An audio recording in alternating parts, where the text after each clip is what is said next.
talk about. I saw the movie Uncut Gems over the weekend, and it is the greatest basketball movie since Space Jam, ladies and gentlemen.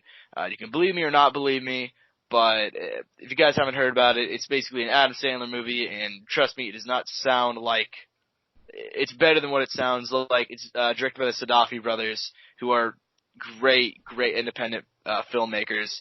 Basically, Adam Sandler is a guy who's addicted to gambling. He works as a Diamond District jeweler in New York.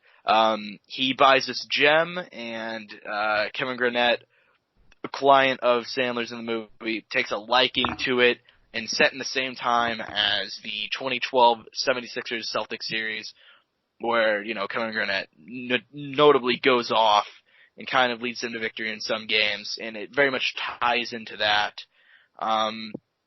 Really, I just wanted to mention, I want to shout the movie out. It's doing really, really well.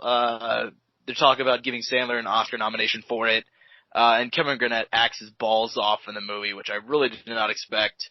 I know I told Angel to see it. You guys should also see it. The ending shocked the shit out of me, and even though I kind of knew it I figured it was going to go that way going in, but the way that it goes is just really, really surprising. Yeah, you guys should give it a watch. It's the best performance I've seen by an NBA player in a movie. It's very much tied into that series, which you guys watch that series. I did not watch it live, but I've seen videos on it, like, in the years following. It's a really, really, it's a good series. It's mentioned a lot. You guys should give it a watch. So, yeah, there you go. You truly believe it's better than Shaq's performance in Kazam? You know what? Honestly, it's neck and neck. It's neck and neck. It's better than. I mean, it's a really weird sequel to Space Jam. I'll put it that way. It's better than Steel with Shaq. Are you sure you didn't list off all the Shaq's movies? I mean, those are the two major ones I wanted to bring. Oh, did you ever see Shaq versus? Did you watch that show? No, I didn't. It's Shaq taking on people of other sports in their sport. I know he boxed Oscar De La Hoya in one of them. It was all animated, obviously. No, I know it was legit.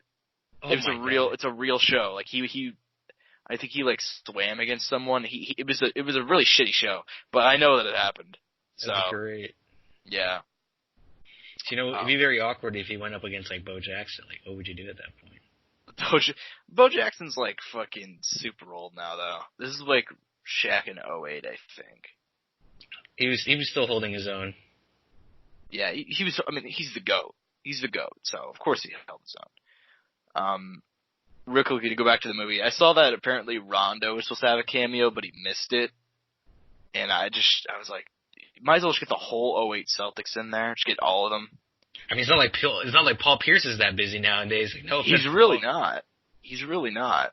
I think having the Celtics just overall was a good choice. I think Kevin Garnett, because they didn't want KG at first. They wanted Amari Stoudemire, but Amari didn't want to do it. And they wanted to get Joel, and Joel wanted to do it, but he didn't have time. So they ended up getting KG, and KG fucking killed it in the role.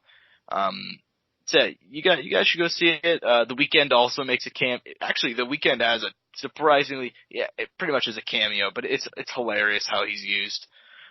Trinidad James, a couple other guys make it in. Great movie. Absolutely phenomenal movie. You guys should go see it. Probably my third favorite movie of the year. And if you guys don't know, I'm a giant, what do you call it whenever somebody's into movies? Whatever. Film head? I don't know. Sure. Let's go with that. Giant film head. Cinephile. Whatever. I love movies. I went to, probably if I had to guess, 50 to 60 in 2019. Probably my third favorite movie, behind Joker and Once Upon a Time in Hollywood. Haven't seen The Irishman. So if you guys want to talk movies, I could talk movies all day. So, yeah. 3 hours of your life, or what is it, 4 hours almost for The Irishman? 3.5. And I don't necessarily have a problem with it because Martin Scorsese films are super long anyways. And I've heard it's great. I really want to see it because I need to sit down and just allot some time to it because I love all the three guys that are in it, De Niro, Pesci, and Pacino. And Joe Pesci came out of retirement to do that movie. And he's obviously the guy from, a lot of people don't know Joe Pesci's name, but they can remember all his performances. He was in Home Alone. He was a short guy in Home Alone. He was in Goodfellas. He was in Casino. You motherfucker, you. I fucking love Joe Pesci.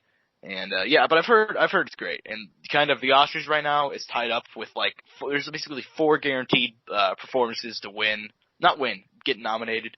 De Niro for The Irishman, DiCaprio for Once Upon a Time, Phoenix for Joker, and Adam Driver for Marriage Story. And there's one spot pretty much left open for anybody. And I'm like, fucking Adam Sandler Oscar nomination. Here we go. That's the year we're living in. Isn't that amazing? Dude, I was thinking about this the other day. I'm like, all right, so let's think about this.